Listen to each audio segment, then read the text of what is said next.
Chers amis, avez-vous déjà pensé à ce que vous aimeriez laisser à quelqu'un pour que la personne se rappelle de vous quand vous ne serez plus là? De l'argent, une maison, peut-être. Des moments où vous lui avez donné de l'amour, de la tendresse, autre chose.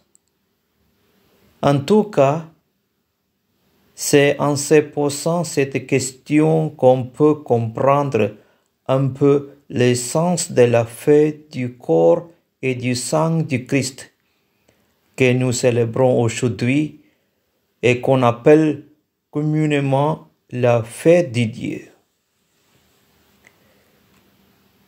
Si par notre baptême, nous sommes devenus les uns les autres membres du corps du Christ, cette fête est donc d'une manière toute spéciale notre fête. Pour comprendre cette célébration, il faut se rappeler que le mot corps n'a pas la même signification qu'aujourd'hui. Dans le monde de la Bible, il ne désigne pas seulement le corps physique, mais la personne tout entière. Quand nous lisons que Jésus livre son corps pour nous, pour la multitude, cela signifie qu'il s'est entièrement donné pour le salut du monde.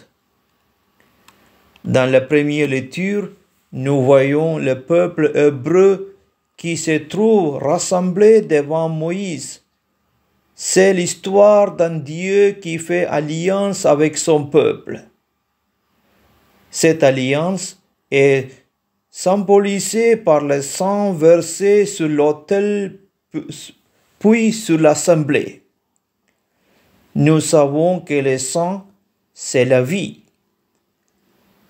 Sans avoir une connaissance exacte de son rôle, les gens avaient bien vu que la perte de sang conduisait à la mort. Actuellement, nous voyons qu'un sang donné peut sauver des vies. Le sang est porteur de vie. C'est donc un pacte de vie qui lie Dieu et son peuple. À chaque messe, c'est le même Dieu qui rejoint les communautés réunies en son nom. Comme le Hébreu, nous y redisons notre joie d'être aimés et choisis par Dieu. La lettre aux Hébreux, dans la 12e lecture de ce dimanche, s'adresse à des chrétiens qui restaient fascinés par le culte sacrificiel juif. Ils regrettent de ne pas trouver cette splendeur dans les célébrations chrétiennes. Ce qu'ils doivent bien comprendre, c'est que le sacrifice de l'ancienne alliance n'était qu'un point de départ.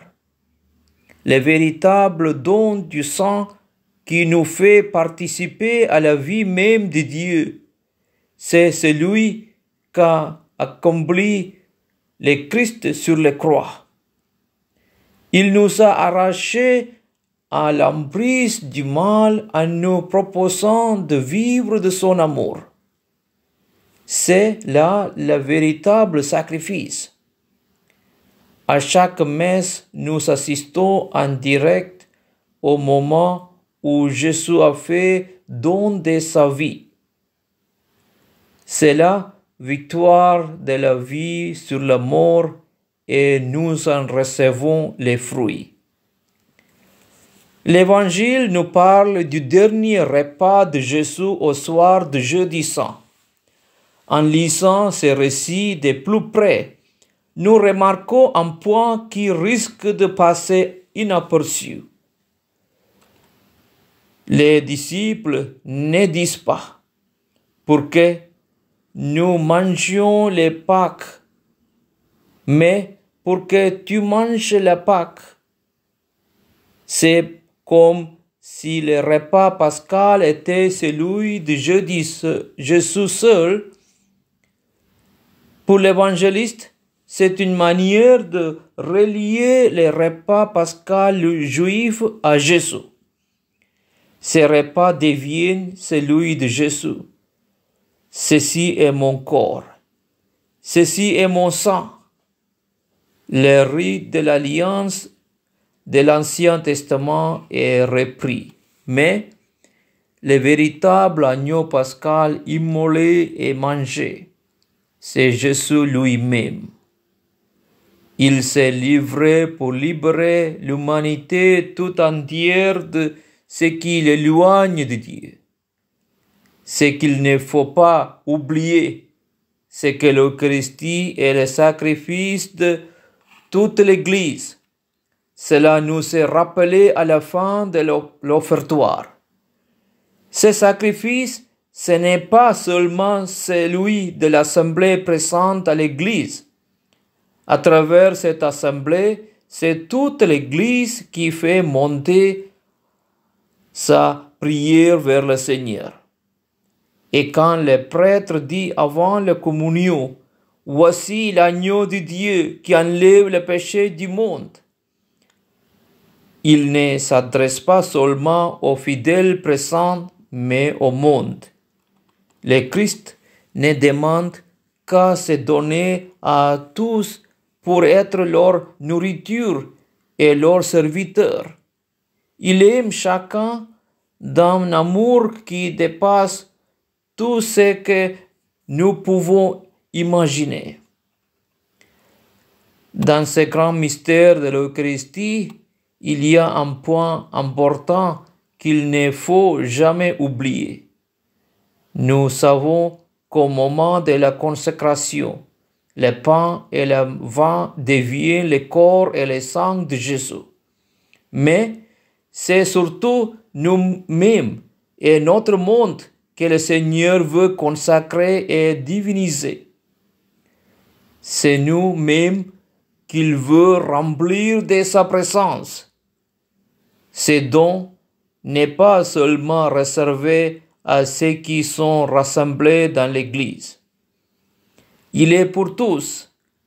Jésus a été envoyé au monde non pour les juger, mais pour les sauver.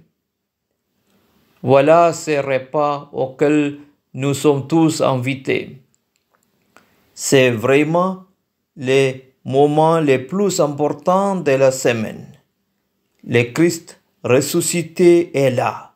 Il nous rejoint. À chaque messe, nous célébrons celui qui nous a aimés comme on n'a jamais aimé. C'est le moindre des choses que nous répondions à cette invitation.